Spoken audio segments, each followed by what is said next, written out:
telling a girl like, oh, just skip the burger bun and whatever, especially as a woman who like later in her career was like not necessarily considered the weight standard. That just seemed really rich. I mean, I think even as she was talking to this girl at the time, she was still modeling. She was still doing a Victoria's Secret.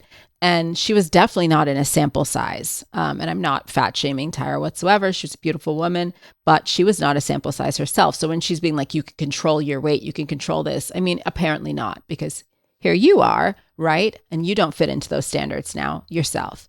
So that was like very rich. And I also thought, I understand that the modeling industry has its insane standards that it has of how thin and how tall and the look that people have to have. And it's harsh and they're brutal when you get into that modeling industry, and they're rigid. And at the time they didn't have plus size departments, and they didn't have all of this, and they didn't have all of that. I understand that. And I understand that that's part of like whether you can make it as a model or not.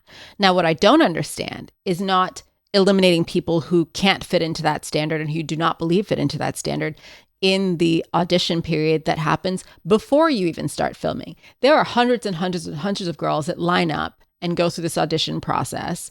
And we don't see hundreds and hundreds of women on America's Next Top Model. You see like, I don't know, 10 that you just see in the auditions that they cut and they don't actually end up getting on the show. And like, what is it, 20 or something that actually end up going through the show process.